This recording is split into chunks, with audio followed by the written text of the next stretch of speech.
Hai semuanya, aku Rimo Omar Bagas. Di tahun 2000-an ada tren di mana keluarga dari negara-negara barat ngadopsi anak-anak dari negara-negara yang lagi krisis, kayak negara Cina, Ukraina, dan beberapa negara di benua Afrika lainnya. Nggak cuma keluarga biasa aja nih, artis-artis beken Hollywood kayak Angelina Jolie sama Madonna juga pernah ngadopsi anak-anak dari negara Afrika. Tindakan para artis ini tuh sebenarnya bisa jadi contoh yang baik banget loh bagi masyarakat, biar kita makin peka dan mau berbagi kasih kepada anak-anak kurang beruntung yang lahir atau ditelantarin di tempat yang kurang baik.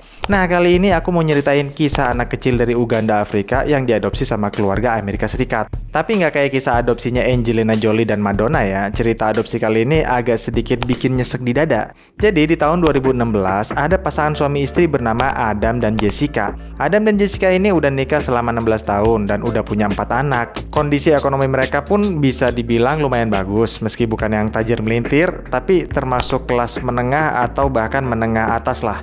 Lumayan banget pokoknya. Singkat cerita, Jessica dan Adam berdiskusi, mumpung masih punya tenaga dan rezekinya juga lagi gacor, maka mereka mutusin buat ngadopsi satu anak lagi dari Uganda, benua Afrika.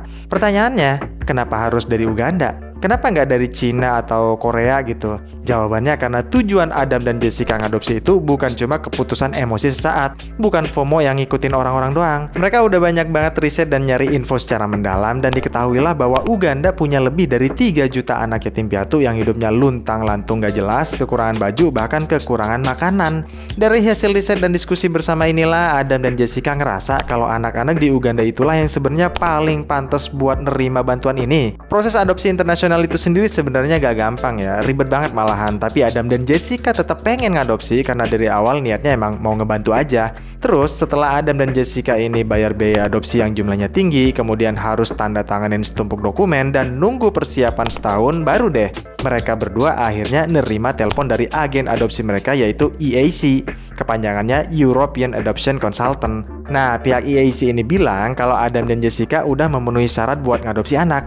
Gak lama kemudian, Adam dan Jessica pergi ke Uganda buat ngejemput anak perempuan lucu nan sehat bernama Namata. Adam dan Jessica pertama kali ketemu Namata itu di sebuah panti asuhan. Pas Jessica masuk ke panti asuhan itu, Jessica ngeliat Namata lagi duduk di ruangan yang isinya cuma tembok doang. Nggak ada jendela, nggak ada mainan, ruangannya pun juga kurang cahaya. Gelap banget deh pokoknya. Namata cuma duduk sendirian aja di sana. Pas ngeliat itu, Jessica langsung ngerasa kasihan banget sama si Namata.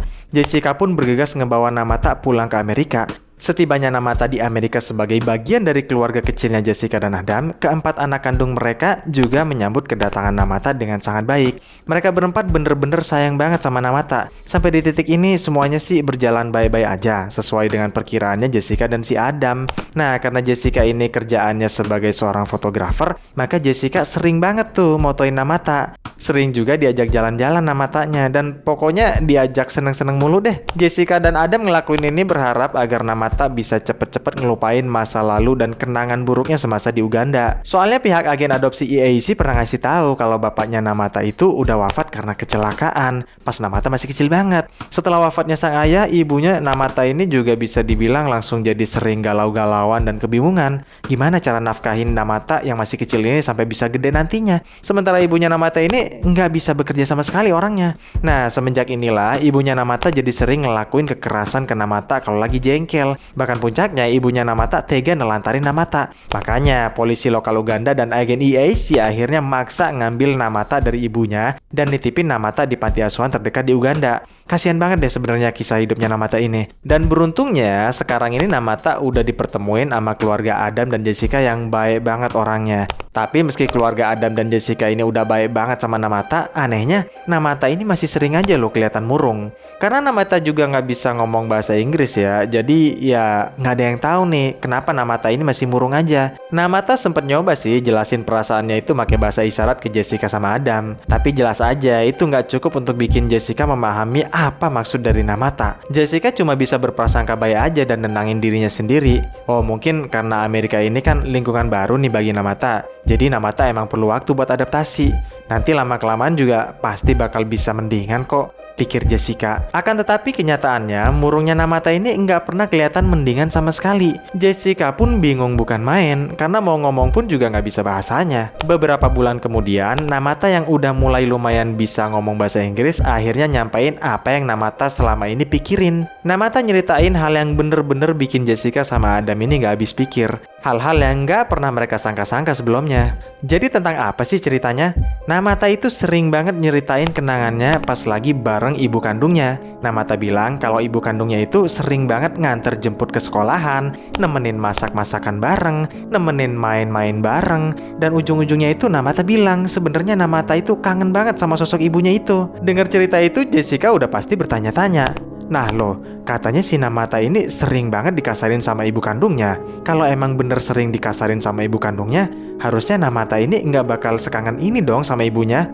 Apalagi pihak EAC pernah bilang gini ke Jessica, kalau Namata itu nggak pernah dapat pendidikan dan nggak pernah pula sekolah. Jessica mulai mikir nih, apa jangan-jangan anaknya ini lagi berbohong ya? Tapi setelah diperhatiin beberapa lama ya, Jessica jadi mulai sadar nih kalau ternyata Namata ini adalah tipe anak yang berani berekspresi, hatinya itu baik banget. Namata itu juga orangnya sangat-sangat sopan banget kalau ketemu sama orang. Dan yang paling penting, Namata kelihatan banget seperti orang yang punya pendirian. Intinya Namata ini lebih kelihatan kayak anak yang dibesarin dari keluarga yang baik-baik aja, bukan yang kayak sering dipaksa gitu, apalagi yang sering dikasarin. Pas nyampe di titik ini, Jessica jadi bener-bener udah nggak bisa nutup mata lagi soal masalah ini. Akhirnya Jessica ngehubungin pemerintah lokal Amerika buat minta tolong ngontak ibunya Namata yang di Uganda. Terus ngatur jadwal video call antara Namata sama ibu kandungnya. Karena Jessica dan Adam ini emang bener-bener pengen tahu sebenarnya apa sih yang terjadi di sini. Singkat cerita, waktu Namata video call bareng ibunya, Namata curhat betapa kangennya dia kepada sang ibu kandung. Begitu pula sebaliknya, si ibu kandung ini juga kangen banget sama Namata. Ngelihat pemandangan itu, jelas aja Jessica dan Adam jadi terharu juga dan akhirnya nangis bareng-bareng deh di situ semuanya. Jessica sama Adam akhirnya sadar kalau semua omongan agen EAC kepada mereka itu bohong semua.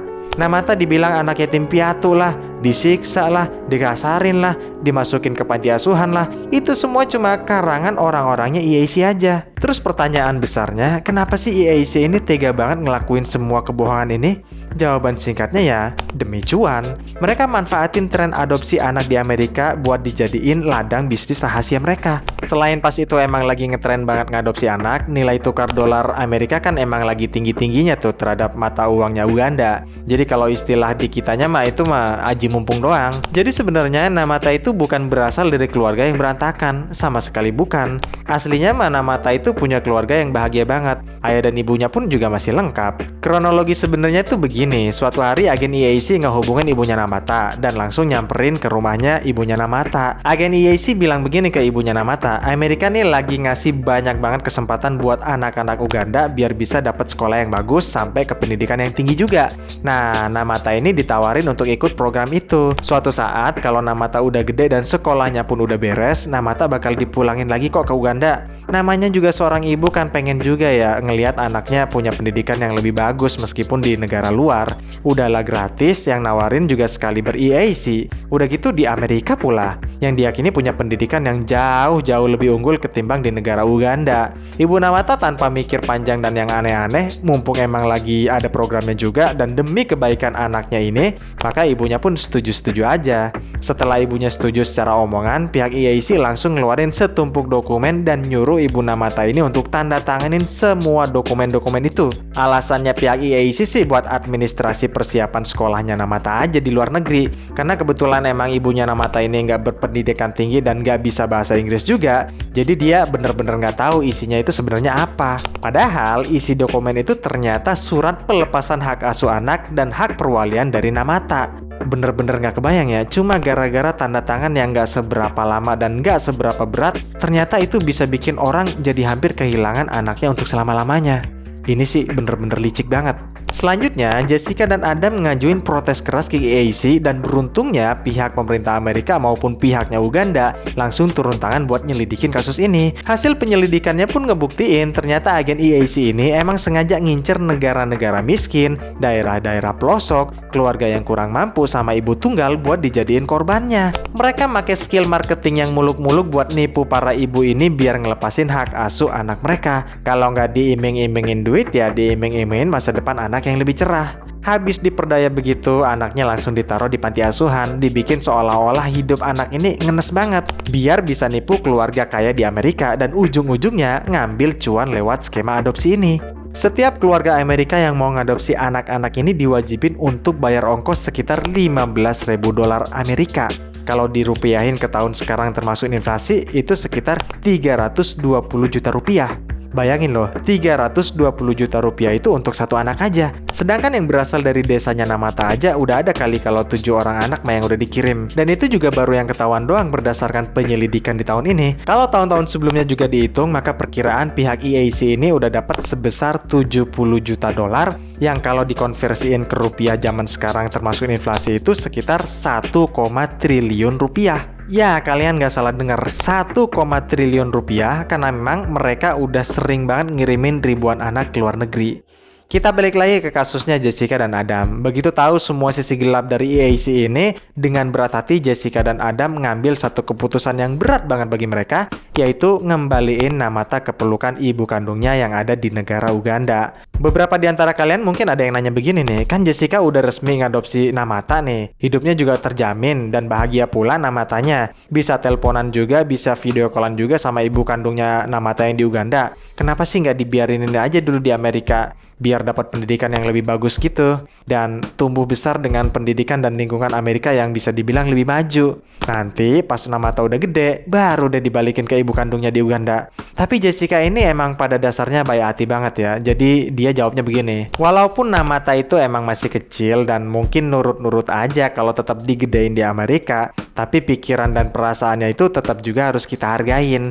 Kalau emang Namata pengen banget kembali ke pelukan ibu kandungnya, ya kita harus hargain juga keputusannya. Nggak untuk dirinya sendiri aja nih, Jessica juga ngingetin ini kepada keluarga Amerika lain yang udah terlanjur ngadopsi anak, buat jangan egois dan batalin aja anak adopsinya itu, kembaliin aja ke orang tua aslinya. Karena kalau enggak, anak ini bakal kehilangan masa kecilnya bersama orang tua aslinya, yang mana itu pasti kasihan banget. Akhir dari kasus ini bisa dibilang happy ending sih, karena Namata kembali lagi ke pelukan ibu kandungnya yang di Uganda. Jessica, Adam, dan Namata yang udah terlanjur saling menyayangi ini juga ternyata tetap masih kontak-kontakan walaupun mereka juga udah nggak tinggal bersama lagi. Namata juga nggak pernah lupa untuk kirim-kirim kartu pos ke Amerika Serikat sebagai bentuk untuk menjaga tali silaturahmi. Yang kasihan itu sebenarnya nasib dari ribuan anak yang udah terlanjur diadopsi ke luar negeri gara-gara kerakusannya agen EAC ini. Bisa jadi banget loh, ribuan anak yang udah terlanjur diadopsi ke luar negeri sebenarnya masih punya orang tua asli dan sebenarnya juga bukan berasal dari keluarga yang antah berantah begitu. Sebenarnya mah dari keluarga yang bahagia gitu, kayak Namata ini. Sementara agensi EAC sendiri udah resmi ditutup dan para petingginya pun udah pada dipenjara semua. Adapun sisa duit 1,5 triliun yang mereka dapetin itu akhirnya disita oleh Pengadilan Federal Negara Amerika Serikat. Jadi beginilah akhir dari kasus Namata, si anak adopsi dari negara Uganda. Kalau kalian suka video-videoku kayak gini, silahkan di like ya, di share juga dan di subscribe. Karena itu pasti bakal bikin aku jadi makin bersemangat lagi dalam membuat video. Makasih banget ya yang udah nonton video ini sampai akhir. Jumpa lagi ya di video berikutnya. Dadah.